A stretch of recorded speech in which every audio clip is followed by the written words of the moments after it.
Consuelo de Mejía. Bueno, listo.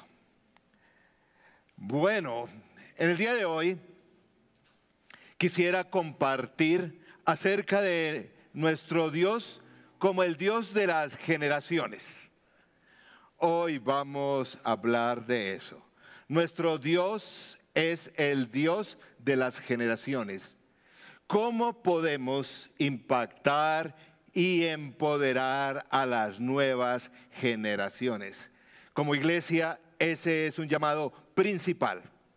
Y hoy quisiera, antes de meternos en la palabra, compartir una historia apasionante que nos va a ayudar a entender el principio. Podemos tal vez devolver en el tiempo 380 años en el tiempo.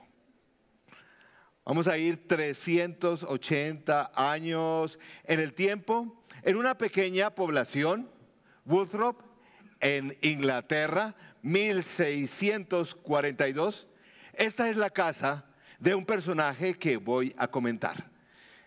Una casa sencilla donde nació un niño, pero en condiciones muy difíciles. Resulta que el papá de este niño falleció antes de que él naciera. La mamita, una jovencita de 19 años, muy humilde, a duras penas podía conseguir alimento, podían mantenerse. Luchaba mucho. A propósito, este niño también nació en unas condiciones muy difíciles porque fue prematuro. O sea, y en esa época, 380 atrás, nacer prematuro era bastante complicado. Nació con todas estas circunstancias en contra. 3 años después, cuando la mamá tenía 22 años, un religioso de una población cercana vino a donde ella vivía, a la iglesia donde ella se congregaba, y este religioso le pareció muy simpático a la doña. Y entonces pues la invitó a salir y bueno, ahí empezaron una relación. La característica de esta situación era que este era un hombre mayor, mucho mayor que ella. Ella tenía 22, él tenía 70. ¿Cómo así?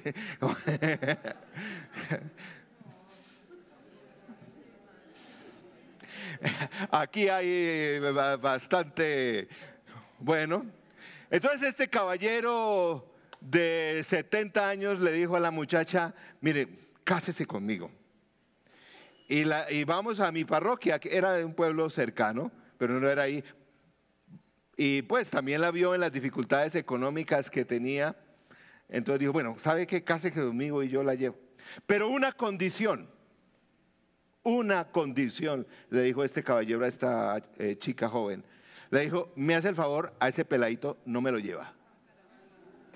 Me lo deja aquí. O usted verá qué hace, pero ese peladito no está incluido en el matrimonio.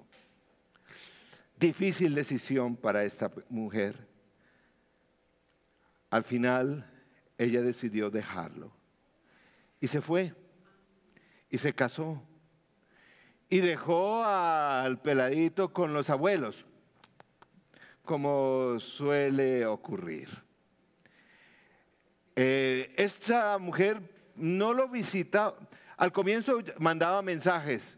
Con el tiempo ni siquiera fue a visitar a este niño.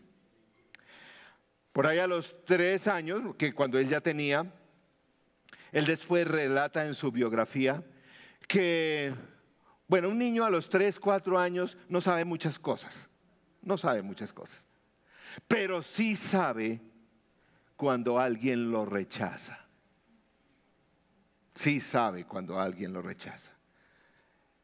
este niño después de adulto escribía que más o menos a esa edad, 4 o 5 añitos, él fue solo a la población donde vivía su mamá y el religioso a la parroquia donde estaba él.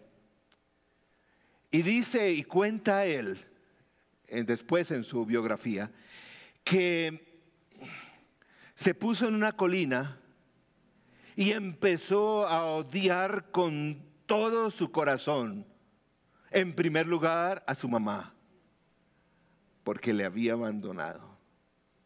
Y odió, y dice, me llené de odio. También odió a este hombre, porque le quitó a su mamá. Y dice en la biografía, que también odió al Dios que representaba ese religioso. Con el tiempo el niño entró a la escuela.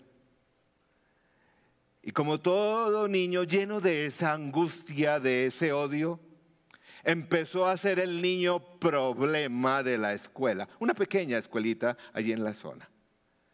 El niño problema que estaba enojado, que le pegaba a todos los compañeros, era el matón del curso, de la escuela. No aprendía, no ponía atención.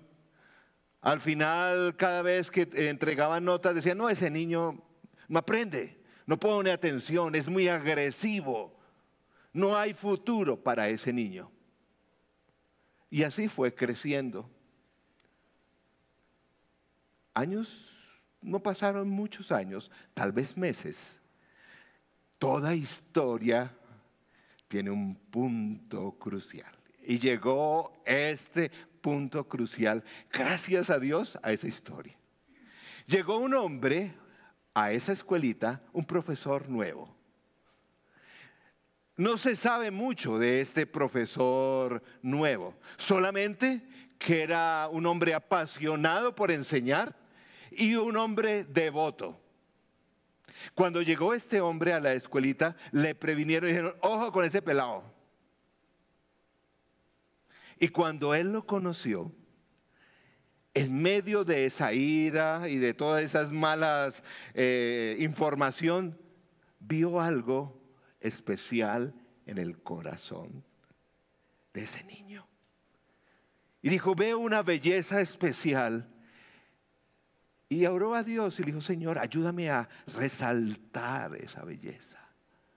Un niño que nadie quería llevar tutoría. Él pudo haber escogido otro niño, pero empezó a orar por él.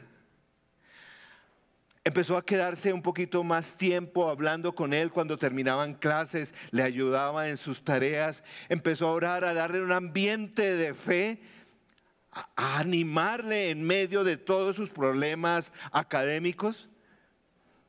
Y este niño fue empezando a ceder y abrir su corazón.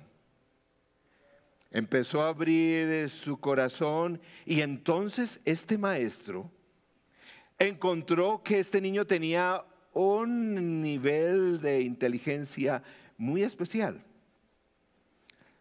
También lo notaron los otros profesores cuando él empezó a desarrollarse por sorpresa de todos. Muy bueno en física y en matemáticas. Su comportamiento fue más calmado. Empezó a ser un alumno excelente en todas las materias. Aquellos que lo calificaban como perezoso, que no era bueno para nada, se hizo evidente que esto cambiaba. El joven llegó a terminar su bachillerato. Y este profesor, el señor John Houston, dijo, este muchacho tiene que ir a una buena universidad. Y lo promovió y hizo colectas y lo mandaron al Trinity College en Cambridge. El mismo profesor puso plata para que este muchacho estudiara. Al poco tiempo de entrar a la universidad, todos en la universidad hablaban de este joven. Posteriormente, no solamente en la universidad hablaban de él. toda la ciudad en Cambridge hablaba de este joven brillante, matemático y físico. Posteriormente no solamente se habló de él en la universidad, en la ciudad donde vivía, sino en toda la nación. Y posteriormente, el mundo entero habló y sigue hablando de él. ¿Quién es este joven? No, me encantaría presentarles Sir Isaac Newton. Podemos pasar la otra. Él. Dominó desde el comienzo de su carrera universitaria los idiomas de los eruditos, latín y griego. Aquí hay un documento que está escrito en griego. Él lo manejaba perfectamente, el griego clásico de aquella época. Su tumba está nada menos que en la prestigiosa abadía de Westminster. Tremendo. En su tumba dice algo así, su epitafio. Aquí descansa Sir Isaac Newton, caballero que con fuerza mental casi divina demostró el primero, con su resplandeciente matemática, los movimientos y las figuras de los planetas, los senderos de los cometas y el flujo y el reflujo del océano. Investigó cuidadosamente las diferentes refragilidades de los rayos de la luz y las propiedades de los colores originados por aquellos. Intérprete laborioso, sagaz y fiel de la naturaleza, antigüedad y de la Santa Escritura. Defendió con su filosofía la majestad del Todopoderoso, tremendo creyente, y manifestó en su conducta la sencillez del Evangelio. Dad gracias, mortales, al que ha existido y así tan grandemente como un adorno a la raza humana. Nació el 25 de diciembre de 1642 y murió el 20 de marzo de 1727. Tremendo. Ustedes se preguntan, ¿y por qué estoy compartiendo esa historia a la iglesia en la colina o a aquellos que nos siguen y nos ven? Estoy compartiendo estos porque necesitamos un ejército de John Hustons aquí en la iglesia. En cualquier iglesia, en cualquier comunidad cristiana, uno de los principales llamados es el llamado a animar, no solamente a cumplir, está demasiado de moda, a cumplir el propósito de Dios en mí. No. Estamos llamados principalmente a ayudar a las nuevas generaciones a allanar el camino para que Dios cumpla su propósito en ellos. ¿Por qué? Porque Dios es el Dios de las generaciones. Dios es el Dios de las generaciones. Él no solamente vino a salvar mi generación, tu generación. Qué bueno que aquí hay más jóvenes también. Es el Dios de las generaciones. Cuando vamos a la Biblia, Dios hablaba con Moisés. En Éxodo, rescaté un pasaje en Éxodo 3:15, dice: además Dios le dijo a Moisés, dile esto a los israelitas: el Señor, el Dios de sus antepasados, el Dios de Abraham, de Isaac y de Jacob, me ha enviado a ustedes. Este es mi nombre eterno. Este es mi nombre, ¿por qué? Por todas las generaciones. El texto no dice aquí porque para que se nos aprendieran los nombres de Abraham, Isaac y Jacob. Esto quiere decir, este es el Dios que va de una generación a otra, y a otra, y a otra. A Moisés, si ustedes han leído algo de la historia de él, a él le tocó un pueblo más resabiado. ¿No se acuerdan? Si decimos que él fue el pastor de esa iglesia, yo creo que era de las peores iglesias que ha habido. Idólatras, se quejaban, traiciones, bueno, de todo. Moisés, gracias a Dios, tenía el privilegio de que cada día o con frecuencia iba a la tienda del encuentro y estaba en la presencia del Señor. ¿Cierto? En la presencia del Señor. Y allí recibía dirección, recibía ánimo, guía espiritual, fortaleza. Yo pensaba, si Moisés cuando iba a esa tienda, yo creo que el tipo descansaba. Decía, uy, en la presencia del Señor allí, como todos, encontramos descanso de nuestras aflicciones. Pero hay un pequeño detalle si ustedes revisan el libro de Éxodo. En el capítulo 33 muestra un día que parece que con frecuencia lo hacía. Él fue y estaba en la presencia del Señor y siempre lo acompañaba su ayudante, que era ¿quién? Josué.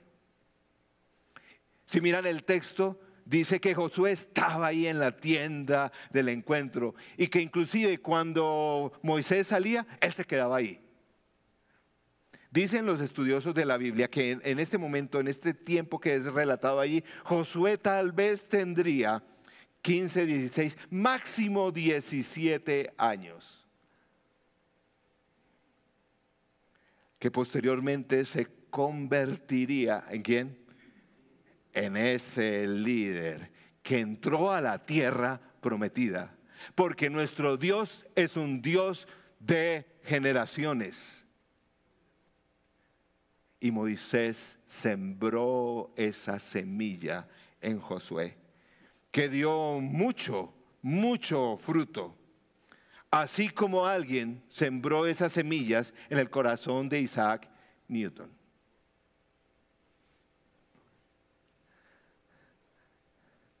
Miremos otro personaje de la historia, del Antiguo Testamento. ¿Se acuerdan de Elí y Samuel? ¿Cierto? ¿Se acuerdan ese episodio que es muy gráfico? Que estaban dormidos y que Samuel escuchaba una voz que decía, ven, levántate, y no sé qué. Y Samuel corría a Elí y decía, ay, escucho una voz, pero Elí no le paró mucha atención. Varias veces, levántate, escucha mi voz. Y Samuel corre, hasta que por fin Elí entiende y dice, es el Señor que le quiere decir algo a Samuel. Quiero notar algo que es precioso y de mucha responsabilidad que está ahí en ese pasaje. En ese pasaje dice, porque Samuel había crecido ahí en la iglesia desde chiquitico. Vivía en la iglesia, ¿cierto? Se conocía cómo se limpiaba, ¿sabes? Cómo se organizaba. Pero dice ahí el texto, revísenlo ahí, pero no conocía la voz de Dios. Tremenda responsabilidad. Y por fin, Elí le dijo, Samuel, la próxima vez que escuches esa voz, ¿qué hay que decir? Heme aquí, estoy para servir, etcétera, etcétera.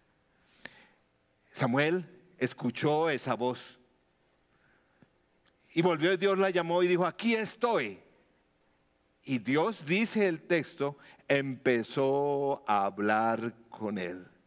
Samuel supo qué decir, reconoció la voz de Dios y aquí vemos el inicio de uno de los profetas más importantes de toda la historia del pueblo de Dios, con nuestro buen Dios, Samuel.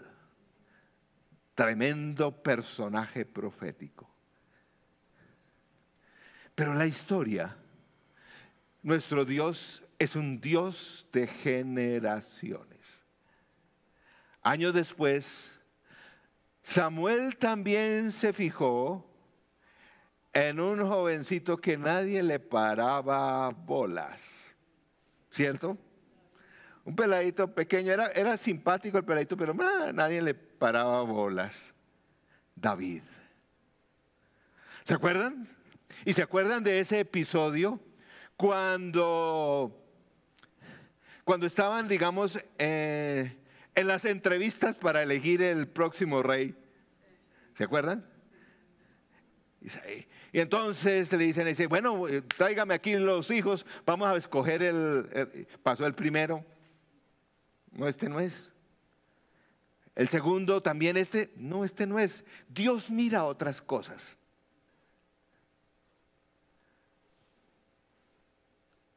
Cuando de pronto Samuel dice, o más bien le preguntan, ¿y no tiene otro? ¿No le queda más hijos? Porque no veo ninguno. Oiga, ni siquiera el papá creía en él. Si vamos a hablar de rechazo paterno, David, sí, por ahí el pelado ese, no, pero él es por el pastor de ovejas. ¿Y qué pasó después? Lo mandó llamar y Samuel, pues se fue reconocido, este es el rey. Y Samuel se encargó de ese pelado. Y lo siguió, le enseñó, hasta que este hombre, con todos los problemas, porque eso no quiere decir que no tengan problemas, se convirtió en el rey más amado de Israel hasta el día de hoy. Porque nuestro Dios es un Dios de generaciones.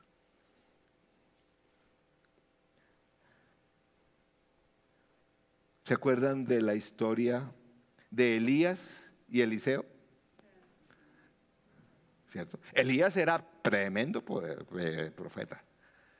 Yo estuve estudiando y dije, a mí en particular me llamaba, ¿cómo es que Elías hace el Señor lo usa en tremenda muestra de poder? ¿Recuerdan? Luchando contra los profetas de Baal. Pues me parecía ese milagro tremendo. Es muy interesante. Lean ese pasaje. Ahí en los bosquejos está la cita de Elías y Eliseo en Primera Reyes 19. Léanlo todo. Antes de demostrar quién era este tremendo profeta, nuevamente el Señor se le revela y dice, yo soy el Dios de Abraham, de Isaac, de Jacob, etc.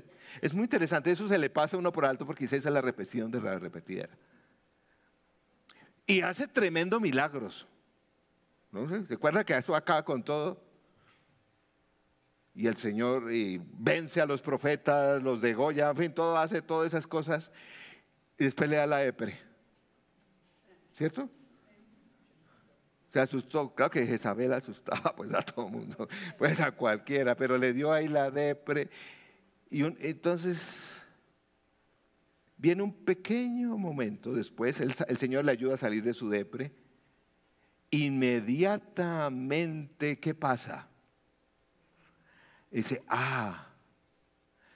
es que nuestro Dios es un Dios de generaciones y generaciones. Y se acuerdan que vio un joven que tenía futuro como profeta y cogió su manto y lo colocó sobre él y lo ungió a Eliseo. A Eliseo. ¿Se acuerdan que Elías pronto de salir de la presencia de Eliseo le dice, que me bendiga? ¿Con qué? Con una doble. porción de tu espíritu. Lean el texto cuidadosamente. Elías, durante su vida, hizo más o menos, por lo menos los que aparecen en el texto bíblico, unos 8 milagros. ¿Saben cuántos hizo Eliseo? 16. Porque el Dios de las generaciones hace impacto generación tras generación. Nuestro Dios es un Dios de generaciones. Quiero compartirles a ustedes también en casa una oración que nació este año, porque pensando en que el próximo año cumplimos 25 años. Y el Señor me ha dado el privilegio de servir durante esos 25 años aquí. ¿Saben cuál es mi oración? No sé cuánto tiempo más el Señor me tiene, pero mi oración es: Señor, cuando tú me transformes y me llames a esa maravillosa presencia de estar contigo, yo quiero, ¿saben qué quiero ver? La espalda de nuevas generaciones, proyectando a esta iglesia donde jamás, ni siquiera yo soñé. Yo he visto milagros, he visto transformaciones, he visto la mano de Dios. Señor, permíteme, antes de partir, ver a las generaciones de esta iglesia hacer cosas sorprendentes y maravillosas. ¿Por qué? Porque tú eres el Dios de las generaciones. ¿Quién quiere ver esto en esta comunidad?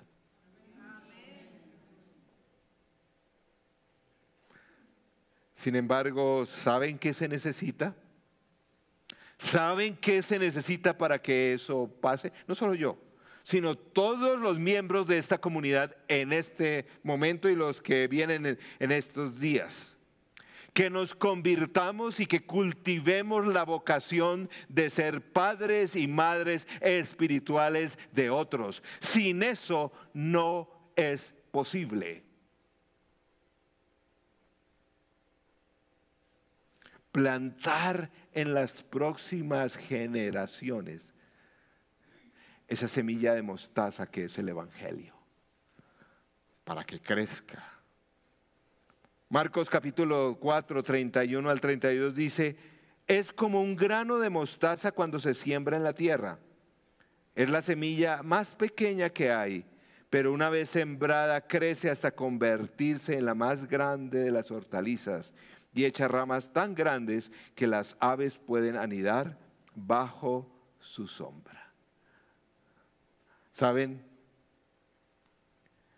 Esa semilla fue plantada en ese niño que no tenía futuro, llamado Isaac Newton. Pero las semillas no se plantan solas. Alguien debe plantarlas.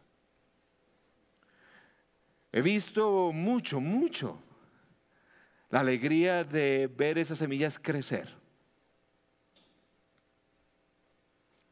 Una de las experiencias más satisfactorias que tengo de poder enseñar en otras comunidades es una vez, son pocas, pero gracias a Dios por eso. Un día me invitaron a una comunidad fuera de la confraternidad y bueno, yo fui y a enseñar y todo esto. Antes de empezar, el pastor me dijo: tranquilo, Juan, que allá siempre al final, al fondo, hay un par de jóvenes, una parejita, no le pare bolas. Se paran, mastican chicle, se ponen a charlar. Le advierto. No le pare bolas. No. Efectivamente, empecé a enseñar ahí los pelados. Siempre tengo pregunta con aquellos que se hacen por allá al fondo.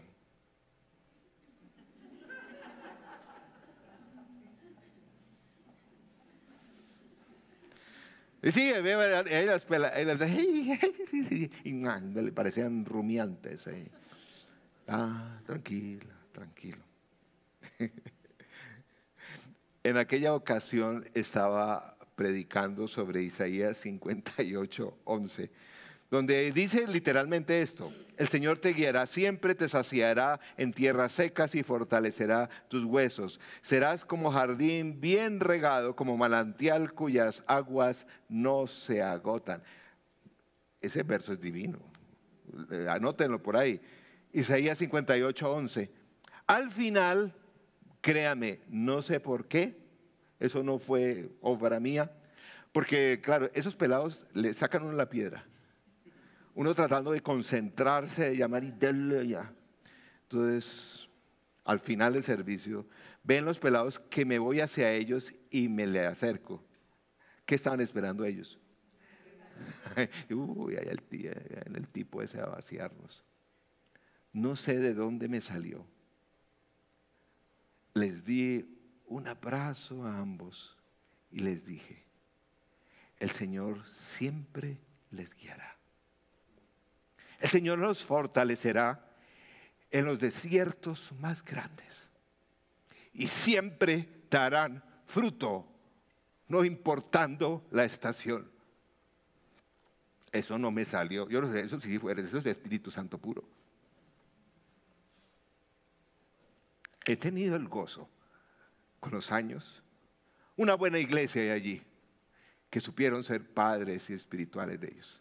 He tenido el gozo de ver a esta pareja que se casaron y tienen un lindo ministerio de parejas. Porque nuestro Dios es el Dios de las generaciones. Si la iglesia toma el desafío de ser padre y madre o madre espiritual de alguien, queridos hermanos, allí también en casa, nosotros no estamos principalmente para que se cumpla el propósito de Dios en nuestras vidas. Amén, se va a cumplir.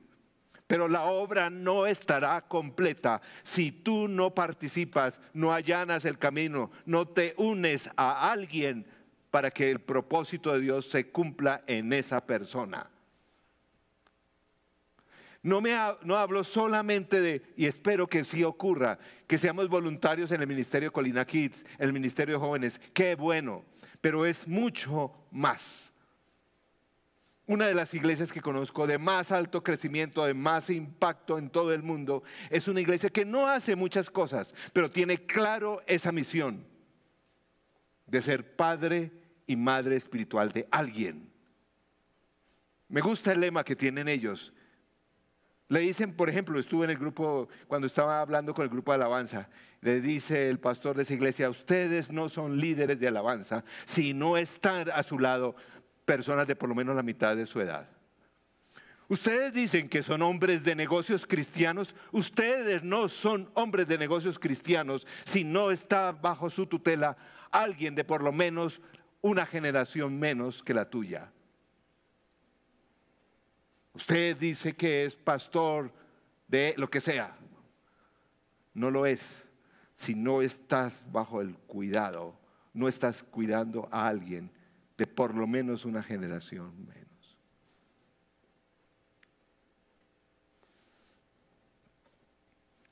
Eso no puede ser un programa. ¿Cómo vamos a poder hacer el programa de?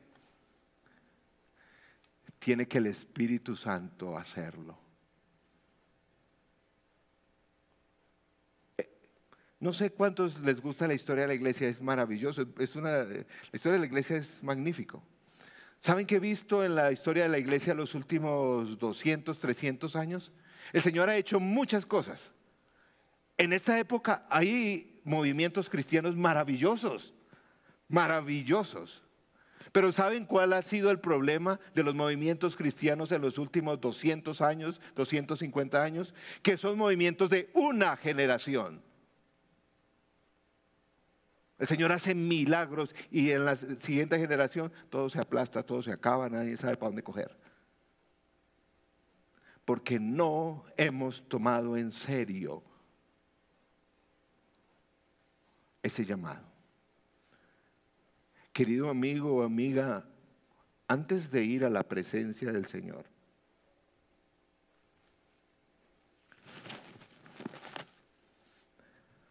antes de ir a la presencia del Señor, antes de sus logros, todo, no sé, económicos, académicos, ¿dónde está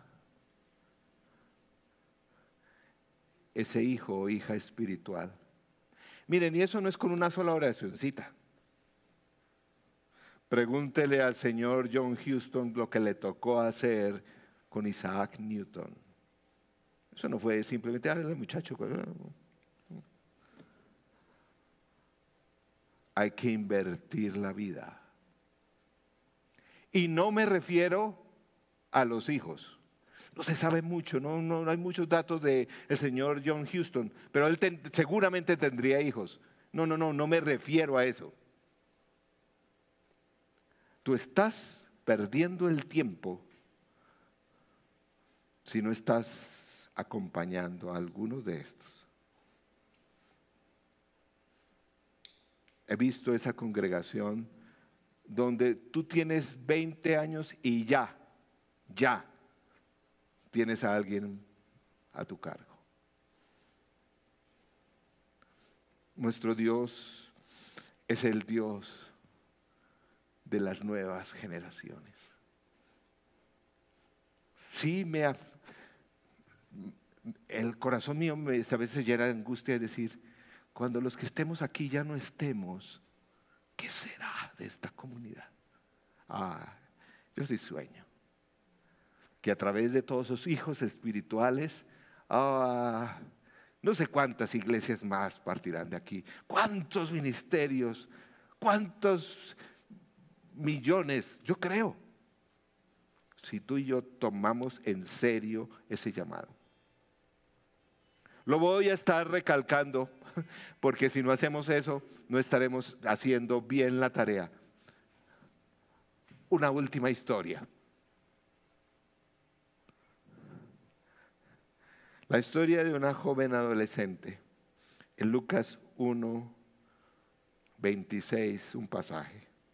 A los 6 meses Dios envió al ángel Gabriel a Nazaret, pueblo de Galilea, a visitar a una joven virgen comprometida para casarse con un hombre que se llamaba José, descendiente de David. La virgen se llamaba María. El ángel se acercó a ella y le dijo, te saludo, tú que has recibido el favor de Dios, el Señor está contigo. Soy la sierva del Señor. Respondió María, que se cumpla tu palabra. El ángulo que le quiero dar en el día de hoy es, imagínese tremendo evento. Dios le está pidiendo a una adolescente, mijita, ayúdeme. Dios a una adolescente, la tarea de ser la mamá, por favor, de su hijo, o sea, como dicen los jóvenes hoy, o sea, ayúdeme. Qué tremendo. Así son los jóvenes. ¿Qué dice? Responde esta jovencita. Yo no sabía ni lo que estaba. Yo creo que aquí estoy. Para las que sea, Señor. Wow.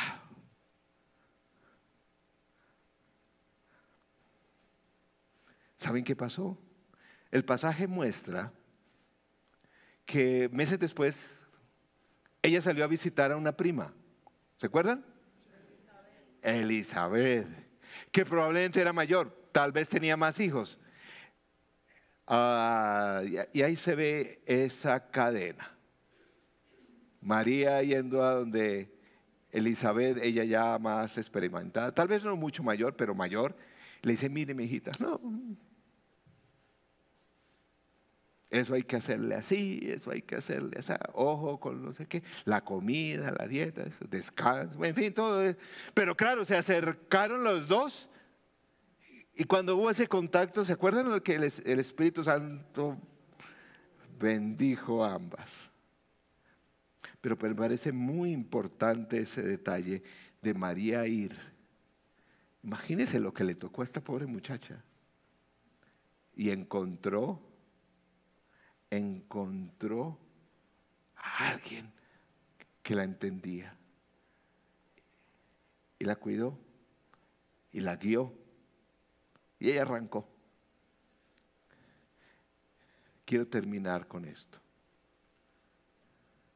En toda congregación, por la gracia del Señor, sobre todo en este país, hay jóvenes que dicen, Señor, para las que sea.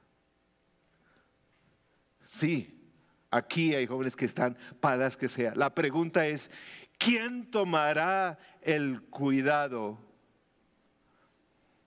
de acompañarles hasta que esa semilla dé mucho fruto?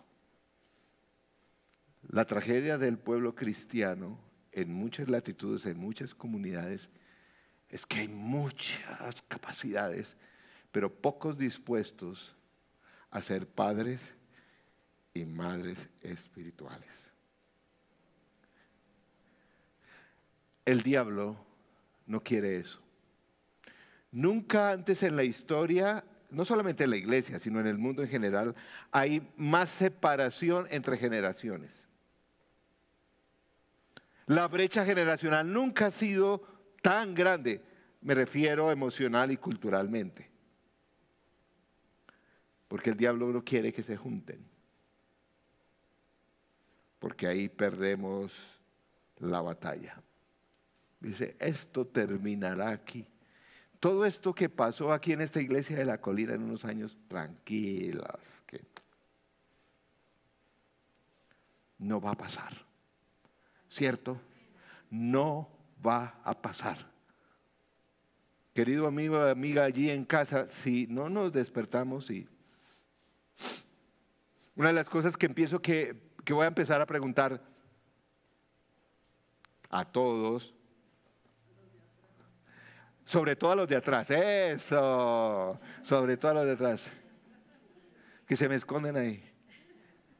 Y los que están atrás en la pantalla, obviamente. ¿A quién estás acompañando? ¿En quién estás sembrando? Porque nuestro Dios es de generaciones en generaciones y generaciones. Y queremos ver su gloria, su gloria, su gloria multiplicarse. Vamos a orar. La cena que hoy vamos a participar es una cena donde deben participar todas las generaciones. Es una cena que nos recuerda, como la comida en el hogar. ¿Qué es las comidas en el hogar? Si no ya no está pasando eso tanto. Un encuentro entre generaciones, ¿o no? Así sea. Señor, esta comida, esta cena, lo es, porque esto es un encuentro de generaciones. Y no es mi llamado solo, es el llamado de cada uno de ustedes a ser padres o madres espirituales de alguien. Oremos. Señor nuestro, gracias porque tú eres el Dios de las generaciones, tu reino es el reino de las generaciones. Y gracias porque has levantado siempre en la historia hombres y mujeres como este señor John Houston, que sembró en el corazón de alguien que necesitaba el evangelio, la esperanza, la fe. Señor, aquí hay un grupo de tus hijos, también en casa conectados. Señor, danos esa urgencia, ese llamado, esa claridad para ser padres o madres espirituales de alguien o de varios. Señor, esto va a requerir esfuerzo, va a requerir paciencia, va a requerir recursos, amor sobre todo. En esta comunidad decimos que compartimos el amor de Cristo a otros. Ese amor se comparte de esa forma objetiva, acompañando. Señor, quita de nuestro corazón tanta pasividad, tanto deseo de ¿qué van a hacer por mí? Más bien, impúlsanos a sembrar muchas semillas en otros, a sembrar. Señor, sé el Dios de las nuevas generaciones en esta comunidad. Permítenos con tu gracia y con tu poder hacerlo. Danos la sabiduría, el corazón, la fe para hacerlo. Señor, en silencio, vamos a orar a todos aquí presentes o conectados. Señor, perdóname porque tal vez no estoy cumpliendo ese mandato. O tal vez me estás llamando a un ser mucho más intencional. Señor, en silencio hoy vamos a pedir perdón porque no hemos cumplido tan fielmente ese mandato. Perdónanos, Señor. Porque tu cena, a la que hoy vamos a participar, es una cena de generaciones.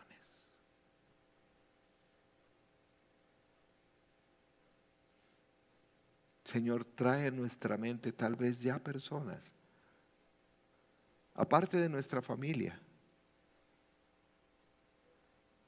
Ponlos en nuestro corazón.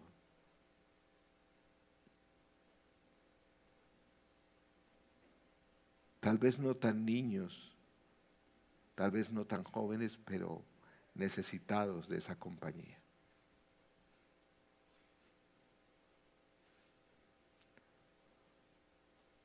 Señor, rompe las barreras generacionales en esta comunidad. Rómpelas, Señor. Que las generaciones se acerquen.